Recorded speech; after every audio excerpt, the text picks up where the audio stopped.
Welcome back to 11 After 9. This channel exists to give you honest, down-to-earth advice about buying and selling Porsches. It's just straight talk from someone who drives them, owns them, and lives with them every day. So this one's going to be a little different than what we normally do here on 11 After 9. This channel exists for people like you and me, people looking to buy Boxsters, or Caymans, or approachable level 911s, four-door Porsches, electric Porsches. We often talk about what will break, what won't break, where is the sweet spot, and where will your money go when you're looking for these cars? But then I get a call from Heath from Porsche of Nashua in Nashua, New Hampshire, and he tells me that they have a 2024 GT3 R Rennsport in their showroom, and right now it's up on Bring a Trailer. An incredibly rare car.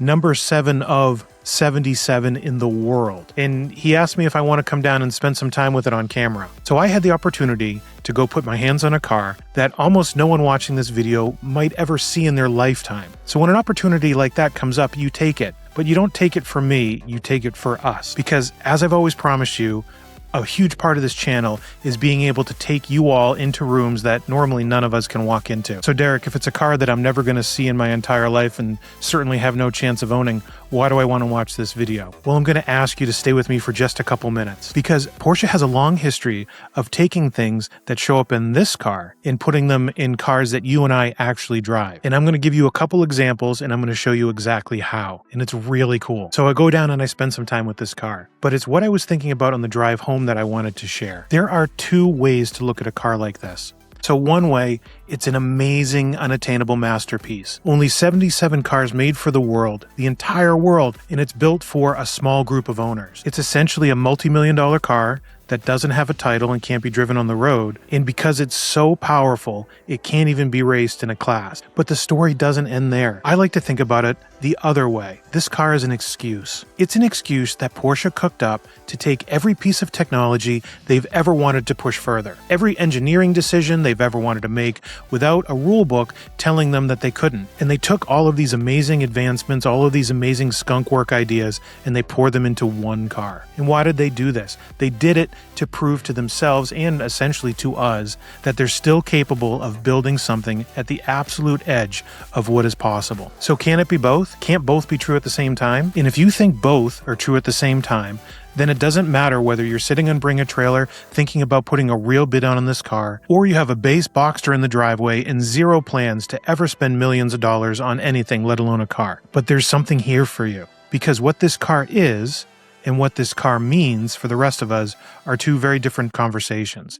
And I want to have them both with you in the next few minutes. So very quick context on what this car actually is, because most people haven't ever heard of it. And it's not an insult, it's just that special. The 2024 Porsche 911 GT3 R Rennsport was unveiled at Rennsport Reunion 7 in Monterey in 2023. So essentially what Porsche did is they took their GT3 R race car, that's the one that actually competes on track and has to abide by all the racing rules, and they simply threw that rule book out. This is a no homologation car. There's no racing class restrictions. There's no FIA limits on weight, on power, on aero. The Porsche board told their engineers, build the best track car you can and don't worry about the rules because there aren't any. God, think about that for a second. How often does a manufacturer say that to their own engineering team? In the automotive industry in 2024 at the time, almost never. Everything is regulated. Everything has a target. Everything has a margin to hit and rules that they have to satisfy. And what is so cool about Porsche is they just handed the best people that they had a clean sheet of paper and said, go to it. So what did they do?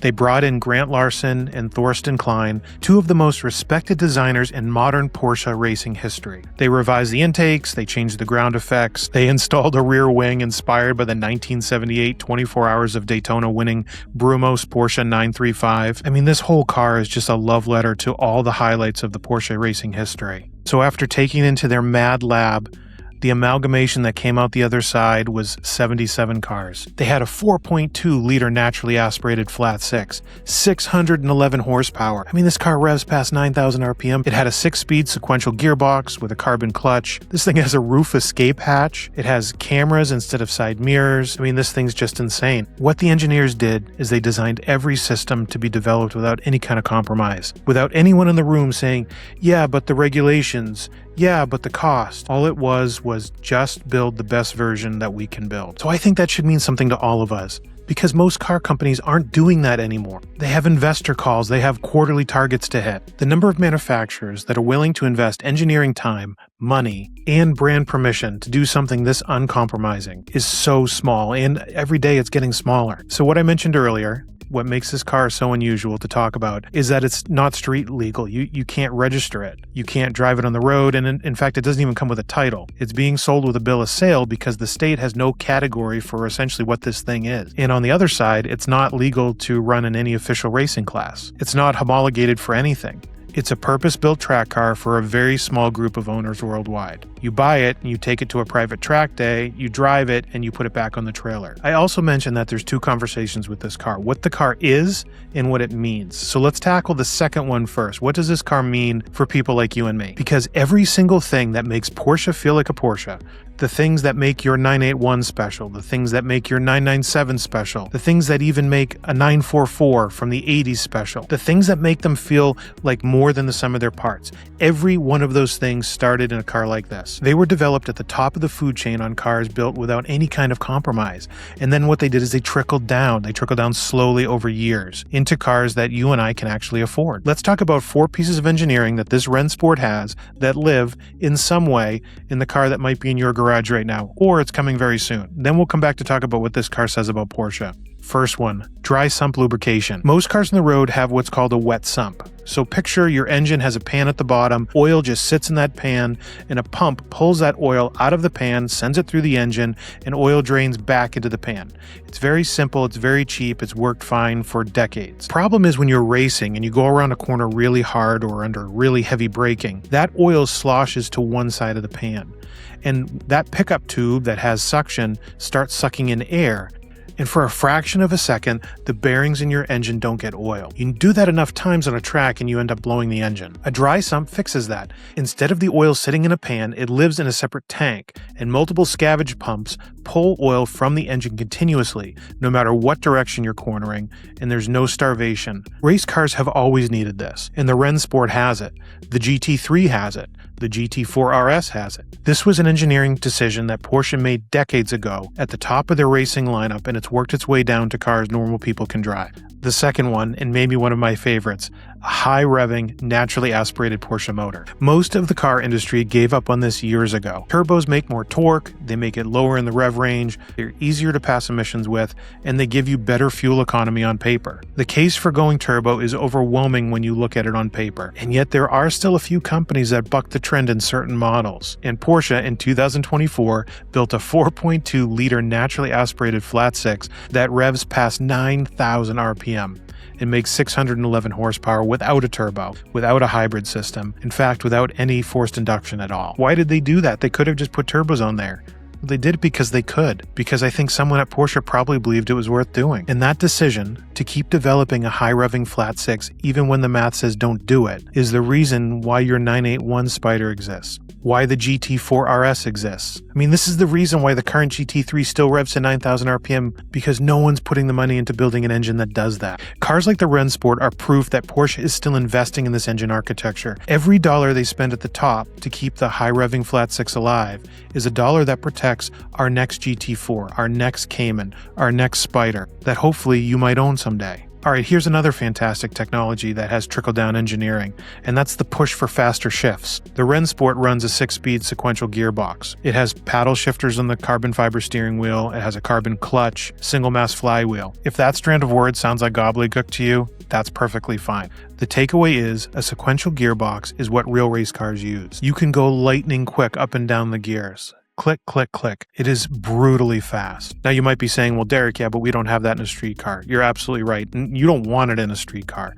They're punishing in traffic. They're very expensive to maintain and they wear out really fast. They're loud and they can be harsh. And what makes them so unbelievably exhilarating on a track is what would make them pretty miserable on back roads. But the drive towards a sequential gearbox is what caused Porsche to move forward the technology for PDK. And that's in something that's available to you in almost everything from the 987.2 to today. Boxsters, Caymans, 911s, large 4-door Porsche sedans, small Porsche SUVs. It's a transmission that shifts faster than any human could, and it's because Porsche spent decades developing that sequential and dual clutch technology that was at the top of that racing pyramid first. And the final thing that I'll point out that this Rennsport has, which I think is kind of cool, and you will be seeing it in cars coming very soon, and it is in some already, is cameras and screens instead of mirrors. If you look at the side of the Rennsport, you'll notice something's missing pretty quickly, and that's that it has no side mirrors. In their place, you have these small camera pods, and the driver sees the rear view on a screen inside the cockpit. Race cars have been moving in this direction for years because mirrors create drag and they add weight. They can vibrate at speeds so you can't even see through them. They also have blind spots that cameras don't. Le Mans prototypes and top-level GT cars have been running camera systems for a long time now. And the Rennsport gets to do it because it doesn't have to follow the rules that road cars follow. Now, most countries still legally require physical mirrors on a road car, but that's starting to change. A handful of road cars in Europe and Asia have started getting camera mirrors as a factory option. Take Audi, Honda, Hyundai. They've all dipped their toe in. So why does this car need to exist, and why are we so happy that it does? I want to come back to where we started, the two ways to look at this car. If you read it the first way, as an unattainable masterpiece, a car that exists for 77 owners who will have one, that reading is correct. This is one of the most uncompromised cars Porsche has ever built. It doesn't need to justify itself. It earns its place by being what it is. And it's a piece of engineering that almost no other manufacturer in the world is willing to build right now. But if you read it the second way, as Porsche's excuse to push every boundary at once and let those discoveries eventually find their way to the rest of us, I think that reading is also correct. Like we talked about, the dry sump, the flat six screaming behind your head, the lightning fast shifts, the cameras and the mirrors, all of it gets developed at this level, and all of it eventually shows up in cars regular people can buy. And what matters about that is, at this moment in the car industry, we need both. We need a halo car.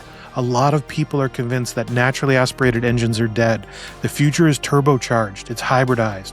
Eventually it's full electric, and there's no room left for the kind of engine that revs past 9,000 RPM, but a car like the Rennsport pushes back on this. It says there's still more development to do. There's still innovation left in the architecture that defines what a Porsche should feel like. Porsche didn't have to build this car. There's no obvious business case for only 77 units of a non-homologated track-only special. Most companies wouldn't have done this, but Porsche built it anyways, because someone at Porsche still believes the moonshot is worth it. They believe that you need to keep pushing what's possible at the top, or the whole pyramid eventually collapses underneath you. Because this car matters, your 981 matters, your 997 matters, your 992 matters, your future GT4s matter. It's because the company that builds them still gives a damn. And that's why this car needs to exist. Because as long as Porsche is still building cars like this, the cars we drive will keep getting better. Listen, I'm honestly never going to own this car. Most people watching this video aren't going to own this car. Heck, I didn't even want to take this for a test drive because my ego would be writing checks my body just can't cash. But someone's going to own it. Someone is going to take this car to a private track day and fire it up and actually do what this thing was built to do. And when that happens, it'll be one of the few cars on Earth that gets to be exactly what the engineers wanted it to be, with no compromise. And that's a good thing. That's worth respecting, whether you can afford it or not. A couple of quick things before I let you go. If you're seriously thinking about it, and I know some of you watching this might be, the car is live on Bring a Trailer right now. The link is down at the description. You probably already know what this car is, and I'll just say it's been a privilege to spend some time with it. A huge thank you to Porsche Nashua for opening the door on this one, specifically Al, Heath, and all the folks that make Porsche Nashua feel more like a clubhouse than a dealership. And a final huge thank you to Warren Waugh, the owner of this car, who let some guy from New Hampshire who has a YouTube channel spend some time with this amazing car. Cars this rare and special oftentimes don't get access, and I appreciate it more than I can tell you. This is 11 After 9. Stop waiting for life to begin. Get out there and drive.